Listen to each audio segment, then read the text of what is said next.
Hey, I'm Guy. I'm John. It's our YouTube channel. Subscribe to this channel and give this video a like.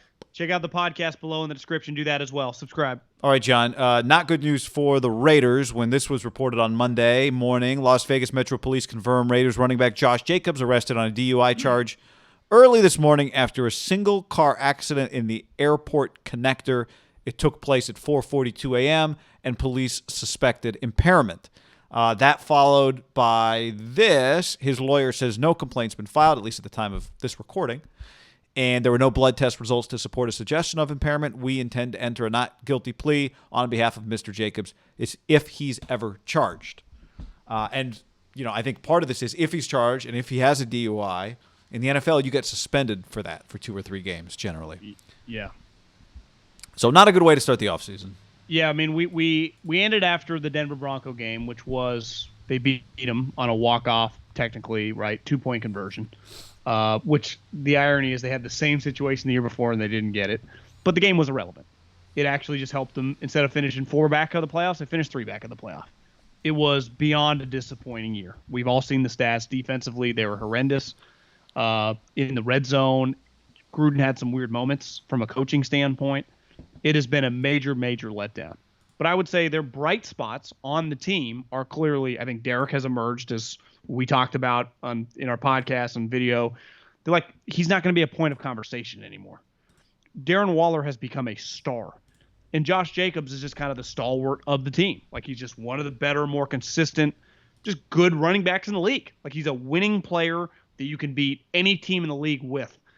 And one thing he's known for, and I'm not going to make some judgment on the guy's character or whatever, but this is just not the way you want to start your offseason. They say it all the time, like, when I was in the NFL that summer, basically from the end of OTAs till your training camp, you just pray to God that, you don't have a guy get a DUI or something weird happens on 4th of July with JPP. Like, there was always that month period, maybe a month, in a couple weeks, whatever, depending on how long a given offseason is, where you just pray to God you make it through. Also, no injuries, that everyone shows up at training camp and you go from there. Usually it kind of smooth sailing up until, a lot of those type players go to the Super Bowl, which won't happen this year. And then it's like OTAs is kind of right around the corner once free agency hits. And this is just bad. Like, the Gruden tenure, it's just been, I don't want to say terrible, but it's been below average. Whatever the line was, just to be solid, they are below that right now. Yeah, they are. And this is not on John Gruden, but this is his franchise. I also think, like, even more tangibly, in addition to it just being a bad start to the offseason and not we think about after the Niners lost to end the year, what did Kyle Shanahan say? He's like, I'm just happy for the season to get over with so we can move on to the next season. Like, this is the beginning. Now we are in the beginning of the next season, and it's not just symbolic. If he gets charged with DUI, if he is guilty of DUI, and he gets suspended, now we're actually talking about how your season begins. Yeah. And we're talking about potentially not having one of your best players for 2 or 3 games. And historically, every game matters, right? Like, even and what if you open up with the Chiefs? What if you open up with the Chargers and a new head coach? I mean, that's just, you need this guy against those teams, right? No, but whoever you open up with, this guy is one of your best players. Look at the division, the Denver Broncos.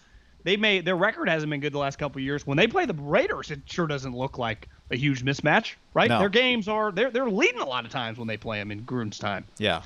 So that's my first concern. Like, now that we get past the fact that it's a single car accident, everybody's okay, he's okay physically, right? He hasn't had some injury that's going to affect his career. Like you said, the history on him is from a guy good member of the organization, all that stuff. But the first thing I think is, yeah, it's a bad way to start your offseason, but it's really a bad way to start your season if he's not available for the first. By NFL suspension standards, it's a shorter suspension. But we are getting ahead of ourselves a little here.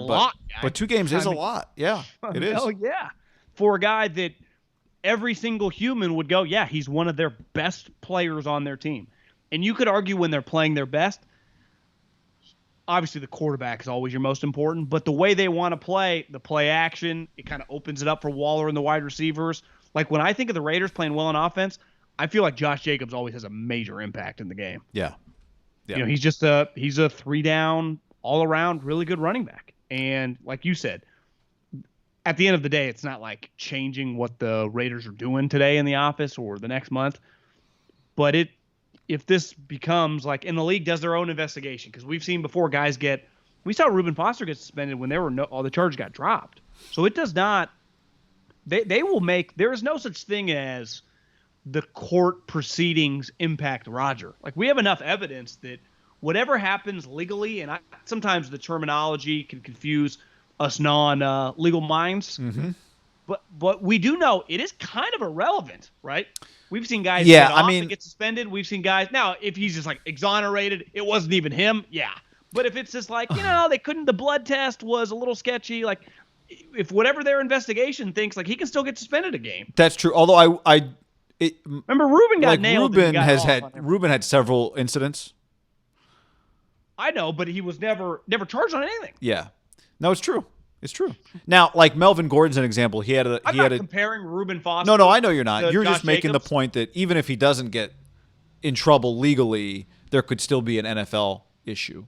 It's crazy how many people Bama puts in the league. I'm just putting random names. They all played on the same teams together. It's like he's running an all-star team. Melvin Gordon, not Alabama, but SEC. He had a DUI, did not get suspended this year. But I think I was reading back about it this morning. Part of that was the court date got pushed back to like December. So the NFL does at least let all that stuff play out. But this is the offseason now. So there's time for all of this to play out. And again, as we record this, hasn't been charged. Don't know the result of a blood alcohol test. Don't know any of that. But we do know that he was arrested. And we do know that in the NFL, like you said, if you have a DUI, you tend to be suspended. And that's bad news. One thing we didn't see this year, their first year in Vegas, just because of the times, the coronavirus, and I went to Vegas over the summer. It was actually kind of rocking and rolling. I mean, you just had to wear a mask. I went to Vegas inside. twice in the last couple of months. So you go eat places, but it was much more limited. And I've texted with people that do business in Vegas, and I remember talking to a guy at a pizza joint. He's like, we were the number in like the Palazzo. We were the number one chain of like our 75 restaurants, and now we're dead last. So it impacted, like, people just weren't going out as much. It is something to watch. Just in years moving forward. You're right. That was what everyone said like a few years ago, right? It just has, hopefully life changes and we get back to a normal, that it's just, can guys handle it? And it's just, and I always hear this pushback, like, you can get into whatever you want to get into. That is true. But there are more fun shit to do in New York City, in Miami, in Las Vegas than, let's say, like Green Bay. It's easier to find trouble or let trouble find you. Yeah. But it's not even trouble. It's just easier. No, it's not trouble. It's just fun. Restaurants, bars, and just booze flowing. Yeah. A lot. Yeah. It's absolutely true. But this was not even a home game they were coming off. Yeah, that John Gruden just has to keep in mind when he's putting together his team. I think Brian Flores is a good example. Clearly, I think he's pretty focused on the type guys he puts on their roster in Miami and South Beach. Yeah. Right. Paint you on site. Yeah. Boy.